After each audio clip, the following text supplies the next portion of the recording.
आणि भाजपमध्ये राष्ट्रीय स्तरावर आज एक महत्त्वाची घटना घडली।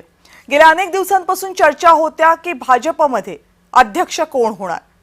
आता या प्रश्नाचं उत्तर मिळाले आणि एक नवीन नेतृत्व भाजपला राष्ट्रीय स्तरावर मिळाले।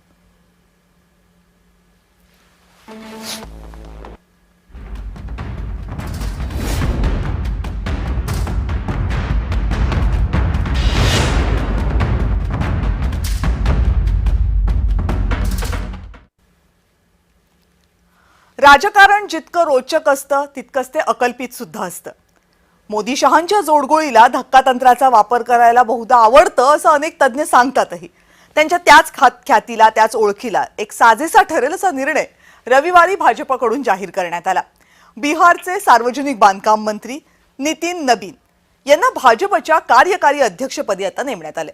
नबीन यांचं नवी दिल्लीमधल्या भाजप मुख्यालयामध्ये आज जोरदार स्वागत झालं। फक्त 45व्या वर्षी त्यांच्यावर इतकी महत्त्वाची जबाबदारी सोपवण्यात आली आहे। तरुण नेत्यांवर विश्वास दाखवण्यासाठी आणि भावी नेतृत्व तयार करण्यासाठी थोडीफार राजकीय जोखीम पत्करायला आपण तयार असतो हे मोदी शहांनी पुन्हा सिद्ध केले। त्याचबरोबर निष्ठेच्या निकषाकडे सुद्धा दुर्लक्ष करता येणार नाही। नबीन यांचे वडीलही भाजपचे नेते होते।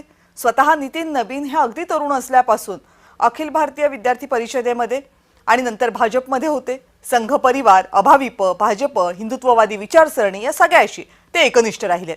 त्याचं फळही त्यांना मिळालं असं अनेक राजकीय जाणकार मत व्यक्त करतात।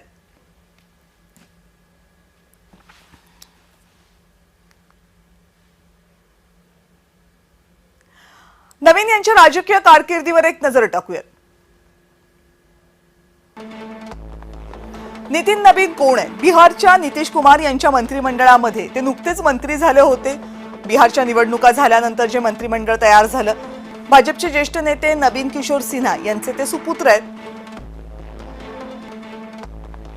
बिहारच्या बंकीपूर या मतदारसंघामधून ते आतापर्यंत 4 वेळा आमदार म्हणून निवडून आलेत। 2025च्या निवडणुकीमध्ये ते 5व्यांदा बिहार विधानसभेवर निवडून आले। भाजपच्या राष्ट्रीय अध्यक्षपदाच्या निवडणुकीमध्ये त्यांचं नाव ना कुठे चर्चेत होतं ना कुठे समोर होतं। अभाविपमधून राजकीय क्षेत्रामध्ये त्यांनी प्रवेश केला। मग बिहारमध्ये भाजप वाढवण्यासाठी त्यांनी जे योगदान दिलं ते मोलाचं योगदान आहे असं मानलं जातं।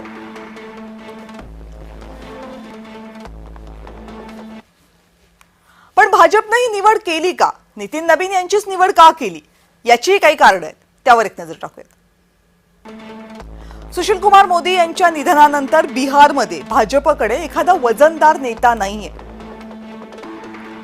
कारण बिहारमध्ये भाजपला अजूनही स्वबळावर आपली सत्ता आणता आलेली नाहीये।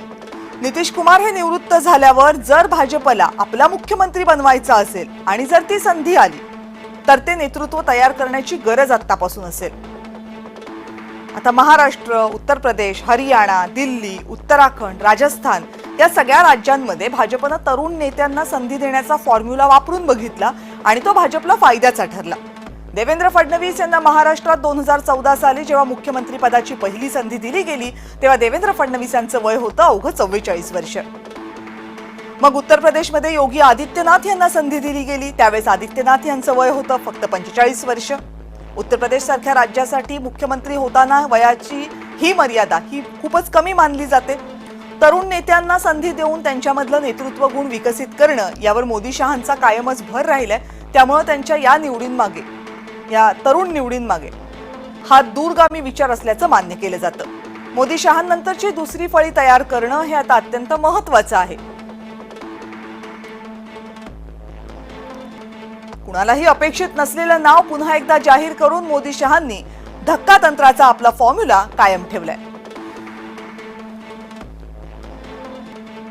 चर्चेमध्ये नसणाऱ्या नेत्यांना मोठी पदं मिळतात तेव्हा सर्वच होतकरू नेत्यांमध्ये स्वतःबद्दलची आशा जिवंत राहते। ही एक भावना आहे हे सगळं करण्यामागची, भूमिका आहे हे सगळं करण्यामागची।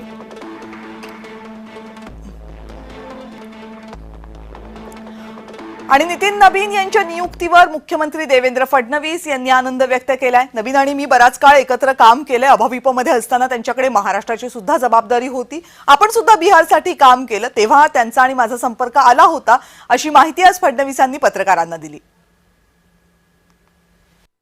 मुझे बहुत खुशी है कि श्री नितिन नबीन जैसे एक बहुत ही युवा ऐसे भारतीय जनता पार्टी के कार्यकर्ता को कार्याध्यक्ष के रूप में पार्टी ने नामित किया है. उन्होंने कार्यकर्ता के रूप में, नेता के रूप में, मंत्री के रूप में जिस स्वरूप में उनको काम दिया गया, अपना काम बखूबी निभाया है. 4 बार से विधायक वो है, विधायक के तौर पर भी बहुत पॉपुलर है और मुझे ऐसा लगता है कि उनके कारण भारतीय जनता पार्टी को एक नई पीढ़ी मिली है.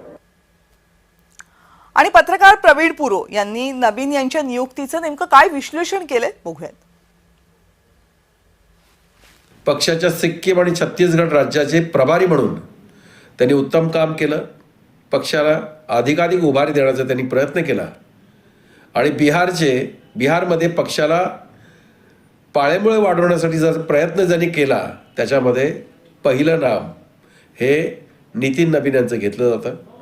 त्यांच्याकडे ही जबाबदारी देऊन भारतीय जनता पक्षाने आता पक्षातील तरुणांना संधीचा एक मार्ग आखून दिलाय असंच म्हटलं जाईल.